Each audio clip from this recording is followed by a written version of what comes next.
Hola gente, mi nombre es Lucas, hablemos Dev. El día de la fecha la idea es hablar un poquitito sobre lo que le está dando el título hoy, que es UI y UX.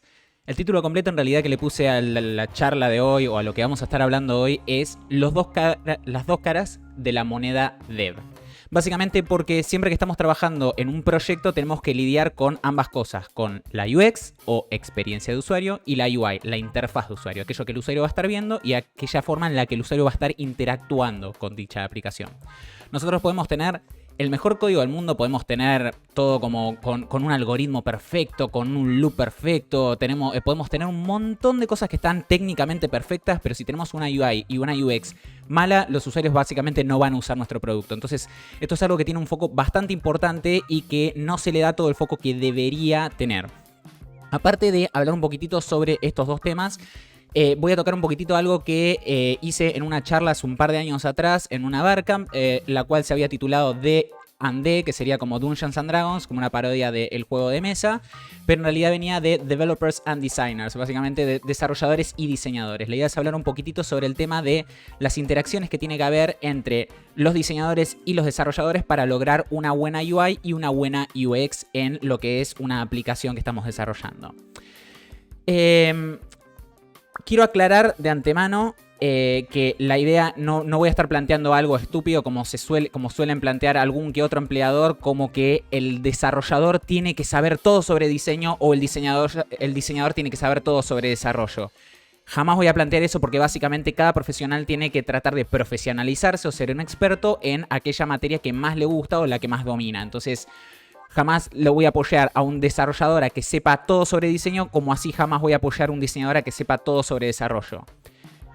Pero que no sepa todo no quiere decir tampoco que no sepa absolutamente nada. Justamente la idea de lo que voy a estar planteando hoy es que más que nada los desarrolladores tienen que tener un poquito de idea sobre diseño y los diseñadores tienen que saber un poquitito sobre desarrollo, como para que la interacción entre estos dos sea muchísimo mejor. O sea, la ida y vuelta, el feedback, el mutual feedback sea muchísimo mejor.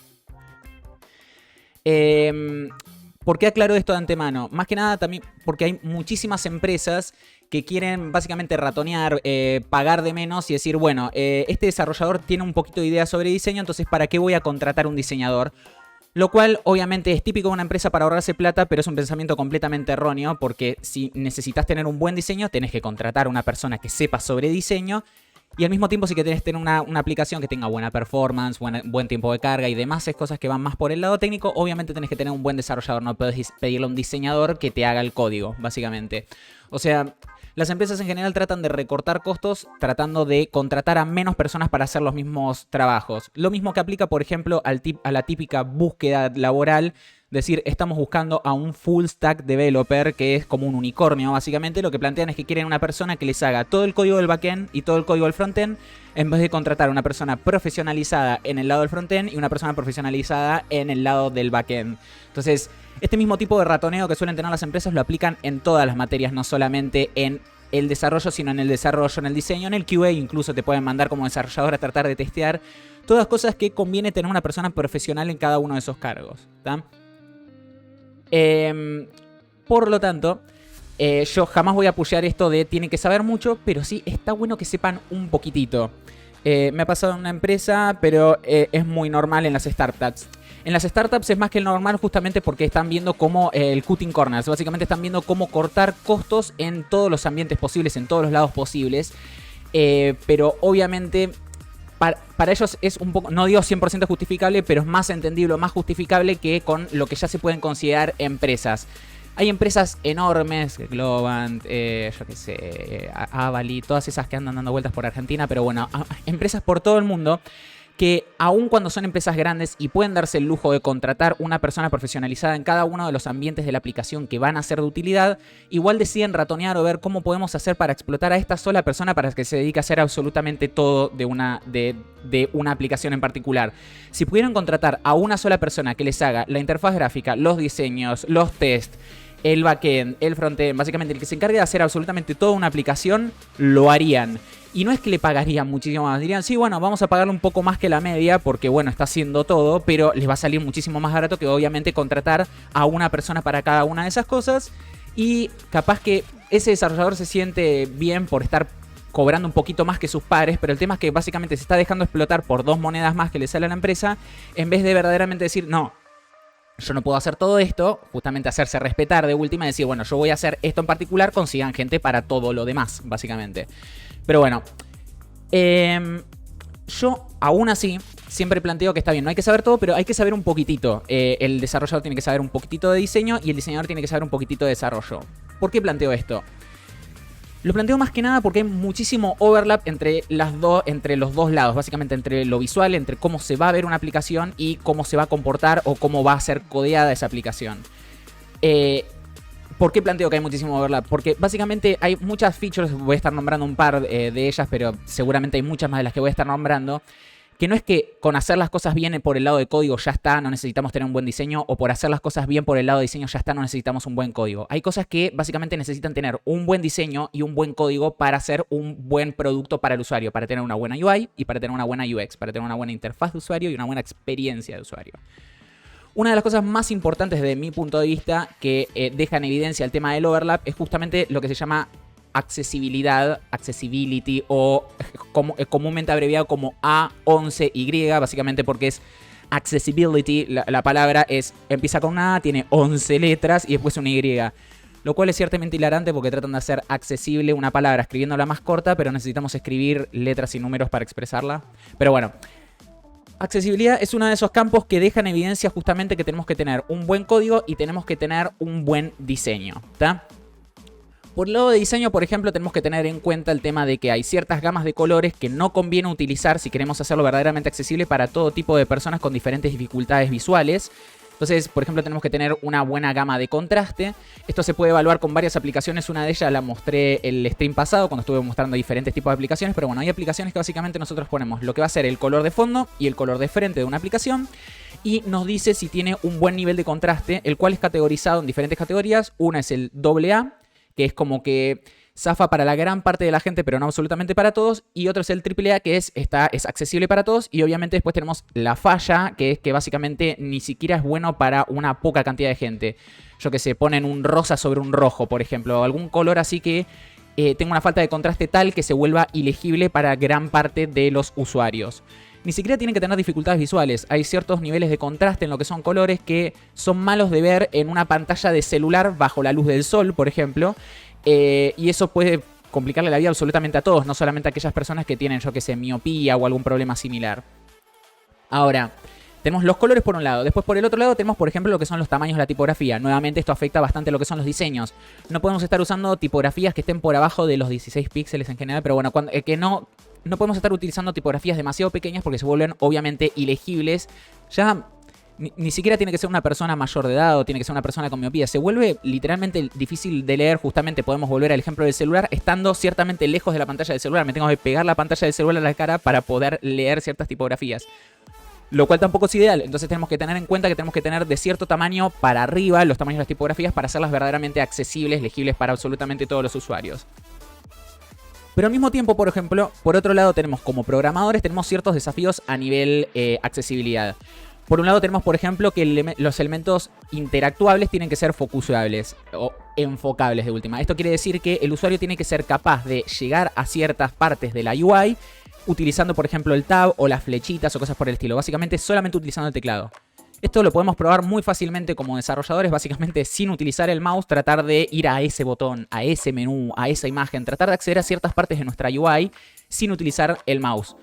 Ya no solamente tiene que ser accesible, sino que tiene que ser relativamente cómodo acceder, porque muchas veces, por ejemplo, algo que es común es poner un menú en la parte superior y entonces el usuario, para poder ir al contenido de, por ejemplo, una publicación o poder leer el texto principal de lo que abrió, tiene que básicamente tabular por todo el menú hasta llegar a la publicación, lo cual es muy molesto. Entonces, no solamente que se pueda llegar, sino que se pueda llegar de una forma sencilla, cómoda, porque tiene que ser una buena UX para absolutamente todos, hasta aquellas personas que no pueden hacer uso de algo como el mouse, ¿tá?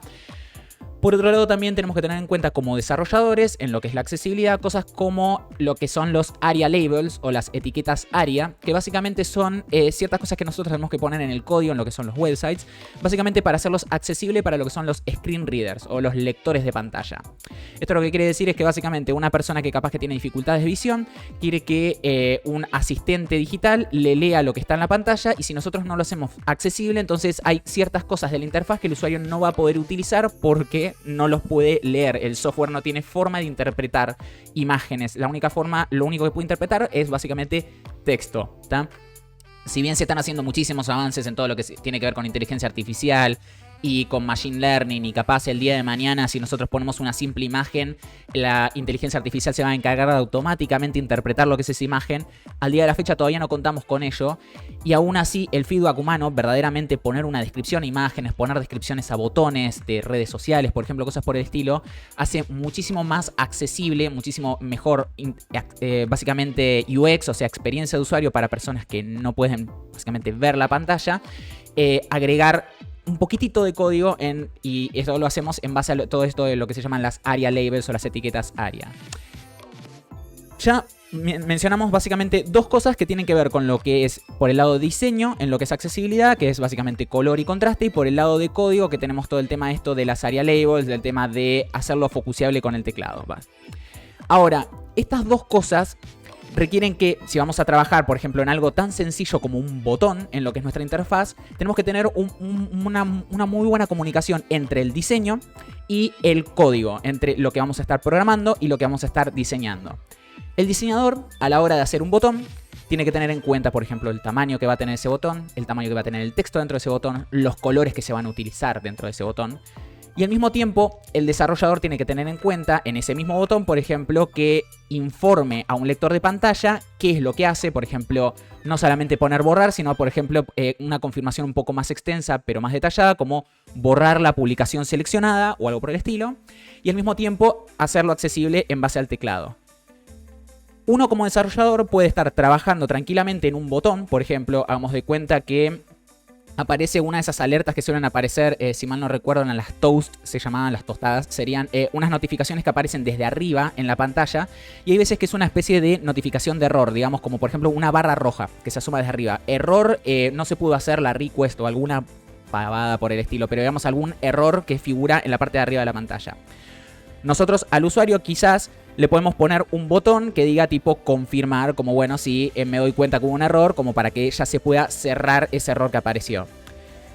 Nosotros quizás en lo que es nuestro idioma de diseño actual, el que nos proveyó nuestro diseñador, tenemos quizás la barra que se tiene que ver roja porque tiene error, y cuando tenemos un botón de error, ese botón se tiene que ver rojo, ¿no? Nosotros como programadores, si fuéramos relativamente mediocres, si no tuviéramos absolutamente ningún conocimiento sobre contrastes, usos de colores y cosas por el estilo, básicamente vamos a poner ese botón rojo adentro de la barra roja y lo damos por hecho. Ya está, lo programé, hice lo que había que hacer, listo, vamos a otra cosa. Pero verdaderamente si tenemos ciertas nociones, no estoy diciendo que tenemos conocimiento absoluto, pero ya mencioné anteriormente, tenemos ciertas nociones sobre lo que tiene que ver con diseño, podemos notar, por ejemplo, que este botón no se ve del todo bien y no estamos teniendo un buen contraste entre lo que es el botón rojo y el fondo rojo. Entonces, no necesariamente tenemos que cambiarlo nosotros mismos, no es que tenemos que agarrar como programador y decir, bueno, tengo que decidir un nuevo color para el idioma de diseño, porque eso le corresponde justamente al diseñador. Pero en ese tipo de escenarios lo que tenemos que tener es justamente una interacción con el diseñador, como para decirle, mira, tenemos que mostrar un botón en un diálogo rojo, cómo convendría hacer eso. Y si el diseñador todavía no tiene un diseño, un mockup para justamente ese error con un botón, porque nunca lo tomó en cuenta, justamente está en el diseñador decidir cómo se tiene que ver un botón en un escenario en el que va a tener un fondo rojo, por así decirlo. Esto es un ejemplo bastante pavote que estoy dando, pero básicamente empieza a mostrar esto de que como programador uno puede tener ciertas nociones de diseño que genere un diálogo como para tener un feedback contra lo que es el diseñador, y el diseñador a su vez también de última puede decir, bueno, vamos a hacer, no sé, que el botón se vea negro con el texto rojo, lo cual sería bastante maligno. Pero bueno, hagámoslo ver de determinada forma como para que tenga un mejor contraste. O de última removamos ese botón y no sé, que se clique en el mismo banner para que se cierre. Determinar algún tipo de UX o de UI para esa barra que básicamente va a terminar siendo programada por el programador, que no tiene que saber absolutamente todo sobre diseño, solamente tener ciertas nociones. Ahora, al mismo tiempo se puede dar vuelta esta interacción y podemos tomar en cuenta ciertas cosas que básicamente pueden ser diseñadas inicialmente, pero que tienen que tener en cuenta lo que es el lado de código. Una cosa puede ser, por ejemplo, digamos que al diseñador se le ocurrió que tenemos que tener unas cartitas que vamos a estar mostrando con imágenes, por ejemplo, y cuando el usuario cliquea en una de esas cartitas, la cartita hace una animación. Hola Viera, ¿cómo andás? Básicamente hace una animación en la cual hacemos que la tarjetita hasta que se seleccionó gire y se muestre en pantalla completa, por ejemplo, ¿tá? Esto a nivel diseño capaz que se ve hermoso, nosotros hacemos todo el mockup, decimos bueno, vamos a hacer que la tarjetita se cliquea y hacemos todo un videíto mostrándole a los programadores cómo se tiene que ver, ¿tá? El tema es que este tipo de cosas ya cuando empezamos a pensar desde el lado de diseño cómo se va a ver algo lo más fancy posible, súper colorido, queremos que haga sombra de fondo y que se vea muy tridimensional y que esto que lo otro, no están teniendo en cuenta algo bastante importante para lo que termina siendo la UX final, la experiencia de usuario final, que es la performance de ese tipo de animaciones o la performance de ese tipo de decisiones de diseño, ¿tá? Básicamente un diseñador tiene, así como un programador tiene que tener en cuenta que hay ciertas cosas con las que tiene que ir y pedirle feedback al diseñador para poder tomar una decisión final o para ver cómo se va a armar algo, esto mismo se tiene que dar para el otro lado cuando, por ejemplo, un diseñador está diciendo, bueno, voy a hacer esta animación, antes de directamente publicar y decir, bueno, ya está, esta es la animación, esto es lo que hay que hacer, prográmenlo, arréglense los programadores. Justamente la idea es tener una interacción con los programadores en los que decimos básicamente, ¿es posible hacer una animación como esta? El usuario lo va a ver muy lagueado, se va a ver bien en un celular y se va a ver bien en una tablet y se va a ver bien en una computadora si es que alguien todavía usa una tablet, pero bueno, básicamente se va a ver bien en todos los tamaños de pantalla. Una vez que se terminan este tipo de cosas, puede ser que los programadores digan, sí, no hay problema, estamos en un lenguaje o estamos con un tipo de framework o una librería que permita hacer ese tipo de animaciones y le damos para adelante. Pero puede ser que los desarrolladores digan, no, la verdad que no, si agregamos esa animación se van a caer los frames de la aplicación al carajo, vamos a ir de 60 frames a 30 o a 20 incluso, se va a ver lagueado, se va a ver feo. Entonces, esto no quiere decir básicamente bloquear desde el lado de programación al diseño, ni bloquear desde el lado del diseño a la programación, sino justamente tener un feedback mutuo. Decir, bueno, no podemos hacer que la animación sea como que dé la vueltita en tridimensional, pero podemos hacer, por ejemplo, que se oscurezca la pantalla un segundito y se zoomee, por ejemplo. Básicamente, pensar otras ideas que macheen con lo que sigue siendo la idea del lenguaje de diseño que tenemos, pero por otro lado que sean performantes, que tengan una buena performance. Entonces terminamos teniendo buen lado programación, buen lado de diseño. Básicamente terminamos teniendo algo que es un buen equilibrio de ambos lados. Yo mismo terminé mencionando recién como un ejemplo otra cosa que también no suelen tener en cuenta algunos diseñadores, o por lo menos en mi experiencia no suelen tener en cuenta algunos diseñadores, que es justamente lo que es el responsiveness. Una cosa muy común es que un diseñador, por ejemplo, determina un lenguaje de diseño y diga, bueno, los botones se van a ver así, las tipografías van a ser estos van a ser los colores que vamos a estar utilizando, así se va a ver un botón de cerrado, así se va a ver un botón de cancelar, de confirmar, etc. Muy lindo. Pero después le decimos, bueno, vamos a tener una pantalla de nuestra gran aplicación que estamos creando, se va a ver y cómo se va a ver en el escritorio, cómo se va a ver en un celular. Y básicamente los diseñadores muchas veces lo que hacen es básicamente dos diseños, uno para la pantalla de un iPhone y uno para la pantalla de una computadora 1920x1080 y todo lo que está en el medio que se arregle el programador, básicamente. Los diseños tienen que tener en cuenta, básicamente, todo tipo de pantallas, porque hoy en día no es nada más el tema de que vamos a ir de una pantalla a la otra, sino que, gente, estamos por ejemplo en un sistema operativo como Ubuntu, en Linux básicamente, o están en un sistema operativo de Mac, o están en un sistema operativo de Windows. Nosotros tenemos ventanas a las que les podemos cambiar el tamaño y estaría bueno que los diseños de las aplicaciones que hacemos tengan en cuenta diferentes tamaños de ventanas también, porque tranquilamente el usuario, por ejemplo, no va a estar usando tu aplicación full screen 1920x1080. Capaz que quiere estar haciendo otra cosa al mismo tiempo y la pone a la mitad de la pantalla. Y capaz que no es la mitad superior de derecha, sino quizás es ocupando toda la parte inferior de la pantalla. Entonces tenemos 1920 de ancho, pero no tenemos 1080 de alto. Entonces esa aplicación se ve bien, o lo único que ve el usuario es la barra de navegación y no puede interactuar con nada más.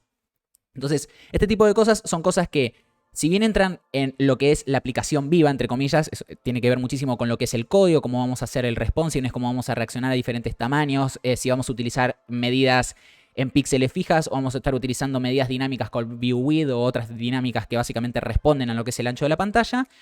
Tiene que ver muchísimo con lo que es el diseño, porque básicamente cada diseño tiene que tener en cuenta que no se va a estar viendo en dos tipos de pantalla nada más. Se va a ver en todo tipo de pantallas y tenemos que tener en cuenta todo tipo de anchos y de altos que básicamente el usuario va a forzar nuestra aplicación a estar.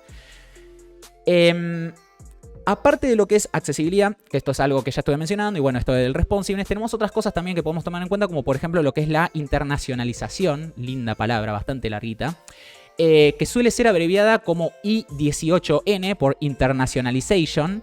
Nuevamente lo mismo que hicieron con accesibilidad, lo que tenemos es I, que es como empieza la palabra, 18 letras y la N. Entonces I18N es internacionalización. ¿Qué es esto? Es básicamente darle soporte a diferentes idiomas. Una aplicación quizás, si la están haciendo para el verdulero o algo por el estilo, si están haciendo una aplicación para local, capaz que la están haciendo solamente en español, o capaz que están haciéndolo solo para un cliente que habla en inglés, entonces hacemos una aplicación solamente en inglés.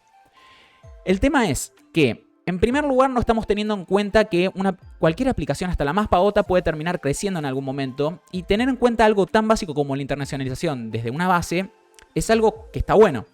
Esto no quiere decir que ni bien programan una aplicación, la más básica de todas, tienen que hacerlo con francés, con japonés, con chino, con inglés. No. Lo que quiere decir es que básicamente ustedes tienen que programar esa aplicación teniendo en cuenta que quizás el día de mañana va a tener que tener soporte a otros idiomas. Entonces, todo lo que son los textos que vamos a estar mostrando en pantalla, palabras como aceptar, cancelar, cerrar, yo qué sé, loguearse, desloguearse o conectarse y desconectarse, todas estas palabras que vamos a estar utilizando tienen que estar en ciertos archivos o formatos que nos permitan el día de mañana, si lo necesito, quizás no, quizás queda solamente en español, pero si el día de mañana le quiero dar soporte inglés, tengo una forma sencilla de cambiar todos estos textos de español a inglés o a chino o a japonés o lo que sea necesario, ¿tá? Desde el lado del código, esto es relativamente sencillo de cubrir. Hay muchísimas librerías dando vueltas que básicamente facilitan nuestro trabajo a la hora de hacer una aplicación internacionalizada. Básicamente darle soporte a varios idiomas. O sea, esto es muy, no digo súper sencillo, pero es mucho más sencillo de lo que parece, ¿tá? Se puede hacer eso. Pero al mismo tiempo, volvemos, esto es una cosa que tiene un overlap entre lo que tiene que ver con diseño y lo que tiene que ver con programación. Por el lado de código, relativamente sencillo de cubrir. Por el lado de diseño, tenemos que tener en cuenta que, por ejemplo, hay ciertos idiomas que una misma palabra va a tener mucha mayor longitud. Nosotros podemos tener la palabra sign up, por ejemplo, que es crearse una cuenta, y esto es básicamente dos palabras cortas, o podemos tener un crear cuenta, que es en español y es una palabra mucho más larga. Entonces, el diseño tuvo en cuenta que ese botón de sign up o de crear cuenta va a ser más largo o más corto dependiendo del texto que tenga adentro. Quizás en japonés es solamente un carácter. Se va a ver ese mismo botón de crear cuenta con un solo carácter, con ese ancho, tiene un ancho mínimo. ¿Cómo se va a comportar eso? No solamente tenemos el tema de las diferentes longitudes para diferentes palabras, sino también tenemos que tener en cuenta el tema de que tenemos diferentes orientaciones. Nosotros tenemos ciertos países que tienen el texto LTR, o sea, left to right, un texto que se lee de izquierda a derecha, que es por ejemplo el que tenemos en Argentina, hablando en español, que tienen en inglés. O podemos tener ciertos países que tienen la orientación RTL o right to left, desde la derecha hasta la izquierda. Por lo tanto, para este tipo de idiomas, lo que deberíamos tener justamente, por ejemplo, digamos, si la barra de navegación, la típica barra de navegación que tiene, no sé, usuario y las diferentes secciones, configuraciones y cosas por el estilo, que suele estar del lado izquierdo, quizás en estos idiomas tendría más sentido que esté del lado derecho. Lo mismo con el logo, la barra superior, etc. Entonces, en este tipo de escenarios, tenemos que tener un diseño que sea espejado, pero no necesariamente todo despejado, no es nada más invertir la pantalla y ya está, lo damos por hecho. Son cosas que el diseñador tiene que nuevamente tener en cuenta a la hora de hacer los diseños, ¿tá?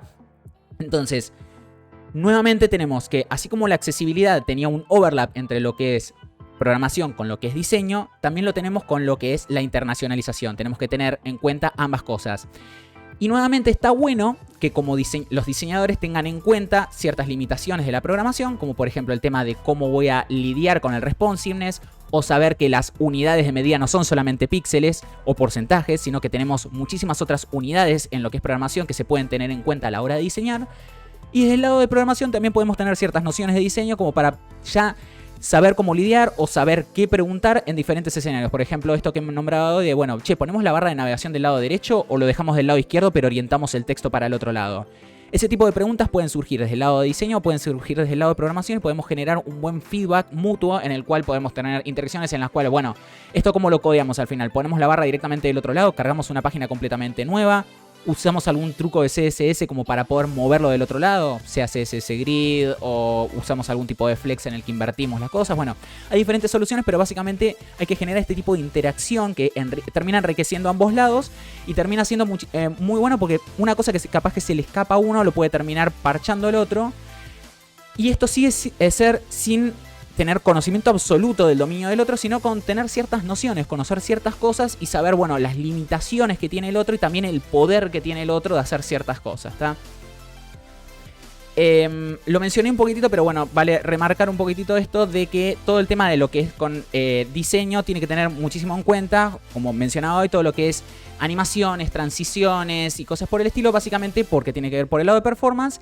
Y por el lado de código nosotros podemos tener en cuenta cosas como las diferentes unidades o saber cómo responder a diferentes diseños. Básicamente si nos proponen un diseño, no decir, bueno, voy a codear eso tal cual como está, sino decir, che, bueno, esto se ve re bueno, pero en este tamaño de pantalla, ¿cómo debería ser? O cosas por el estilo. Básicamente ser un feedback previo a llegar al usuario, que va a ser obviamente el que se va a terminar quejando, el que va a terminar diciendo, bueno, esta aplicación es una cagada, y en el mejor de los casos va a terminar levantando un ticket o se va a terminar quejando, tipo va a ir a soporte y va a decir, che, esta aplicación no me anda en esta tablet o algo por el estilo. Y en el peor de los casos, que es el más común encima, directamente va a dejar de utilizar la aplicación. Va a decir, no, esta aplicación es una cagada, se ve mal, o anda mal, o no está hecha para mi idioma, o no lo puedo ver bien, o en esta pantalla en particular no puedo tocar este botón porque es muy chiquitito, cosas por el estilo. Básicamente terminamos generando una muy mala UX y una muy mala UI. Y el usuario no va a estar siempre dándonos el feedback, entonces ese feedback conviene que salga antes de que el producto básicamente llegue al usuario, ¿tá? Hoy, el stream de hoy básicamente lo saqué por un tema de que vi muchísimo dando vuelta en lo que son las redes sociales, en Twitter y cosas por el estilo, muchísimas discusiones que, como de costumbre, siempre se termina armando un puterío por esto, por aquello, alguna discusión por alguna temática. Y fue una temática que salió hace un par de semanas atrás, en el que básicamente teníamos que empezaron a aparecer estos puestitos de trabajo en los que básicamente le dicen a un diseñador, ah, buenísimo, o sea, necesitamos un UX UI expert en InDesign o algo por el estilo, como un experto en experiencia de usuario y en interfaces de usuario, pero enfocado en diseño. Entonces, obviamente a ese tipo de puestos se van a presentar personas que sepan en diseño. Y después cuando uno se pone a ver la lista de requerimientos le dice, no, el diseñador tiene que saber HTML, JavaScript, CSS, si sabe React es un plus, y es como, básicamente están pidiendo que sepa programar. Y no es la gracia. Y nuevamente se presenta lo mismo en lo que es programación, que agarran y dicen, bueno, estamos buscando un programmer expert en UX UI, buenísimo, soy un programador experto en UX y UI. Y después le dicen, y es un plus que sepa manejar Photoshop y que sepa alterar y lidiar con mockups. Y es como, no, pará, o sea, básicamente me estás diciendo que no querés contratar un diseñador y querés que termine haciendo todo yo. Entonces, yo no estoy abogando por este tipo de gente, no estoy abogando por las empresas que básicamente quieren explotar desarrolladores. Nunca voy a abogar por ellos, es más, vivo puteándolos, me la paso puteándolos por Twitter, por Instagram y cosas por el estilo. Empresas a las que hay veces que doy nombres, que básicamente quieren explotar gente que tiene poca seniority o quieren aprovechar de gente que está buscando un trabajo y los ponen a hacer 3 trabajos a la vez y le pagan la mínima. Entonces, jamás voy a abogar por este tipo de empresas, pero eso no quita que en realidad no es ni muy ni tan básicamente. O sea, no es que tienen que un programador saber todo sobre diseño, ni un diseñador todo sobre programación, pero está bueno que tengan ciertas nociones, básicamente. A ver, en el chat también aplica para el diseño y el desarrollo del flow de una aplicación. Me ha pasado de tener teams de sin diseñadores y los programadores han hecho cosas horrendas. Sí, bueno, con el flow de la aplicación, básicamente a lo que se refiere acá Flor es que es, yo qué sé, cuando tocas en un botón de borrado, que aparezca una confirmación y esa confirmación, yo qué sé, que puede ser una confirmación soft segura, que básicamente diga, sí quiero borrar, ya está. O puede ser que sea una confirmación con seguridad extra, que sea, por ejemplo, pedir la contraseña del usuario, porque es una acción súper jodida, yo que sé, borrar la cuenta del todo. Digamos, por ejemplo, en GitHub, una cosa que es muy común es, si yo quiero borrar un repositorio, me va a dar una confirmación primero que me va a hacer meter el nombre del repositorio completo, como para estar completamente seguro de lo que estoy borrando. Entonces, si quiero borrar repositorio Pepe, tengo que poner Lucas/Pepe, tengo que estar completamente seguro de lo que quiero borrar. Y después encima me pide la contraseña, o sea, una doble confirmación porque es una acción jodida. Y puede ser tranquilamente que como programadores digan, bueno, ya sabemos cómo se tienen que ver todos los modales, cómo se tienen que ver los botones de borrado, directamente digamos que cuando tocan el tachito de basura se borre. Y eso capaz que sí, muy práctico, muy rápido, usé el idioma de diseño que esto que lo otro, pero el flow que tuvimos, las interacciones, fueron malísimas, porque yo como usuario capaz que accidentalmente termino borrando algo que no quería borrar. Entonces, en este tipo de cosas obviamente también entra en juego, como bien menciona Flor, tanto el lado diseño como el lado programación. Por un lado diseño tenemos que tener los diseños de cómo se van a ver cada uno de estos pasos de borrado. Por ejemplo, cliquean borrado, se va a abrir un modal, el modal se tiene que ver así y así, y tiene confirmaciones que hacen esto y aquello. Y de última también le puedo mostrar un errorcito que diga, bueno, sí, ya lo borré, si clicas acá, deshago el borrado. Te doy una última chance por si las moscas, por si, no sé, confirmaste 3 veces pero igual la cagaste, por así decirlo. Bueno, vamos a confirmar. Y por el lado de programación también tenemos que tener esto en cuenta. Cuando sale un nuevo flow en el que tenemos que borrar una nueva entidad y esa entidad requiere varias confirmaciones, tenemos que tener en cuenta que ese flow tiene que cambiar, que no puede quedar como solamente un botón de borrado, a pesar de que ya tenemos el diseño para eso. Pero bueno, quería básicamente dejar muy en claro, lo aclaré al comienzo, en el medio, lo aclaro de nuevo al final, el tema de que no estoy diciendo que tienen que saber todo, simplemente tienen que tener ciertas nociones de programación los diseñadores y de diseño los programadores. Lo aclaro varias veces porque esto se puede malinterpretar como no, un programador tiene que saber todo sobre diseño, un diseñador tiene que saber todo sobre programación, y es completamente lo contrario estoy diciendo. O sea, una empresa tiene que contratar a expertos en cada uno de los dominios, pero está un verdadero experto en su dominio, no solamente sabe todo sobre su dominio, sino también que sabe cómo aplicar su dominio en otros. Básicamente un programador tiene que saber cómo aplicar cierto conocimiento de programación en otras cosas que estén conectadas con su trabajo.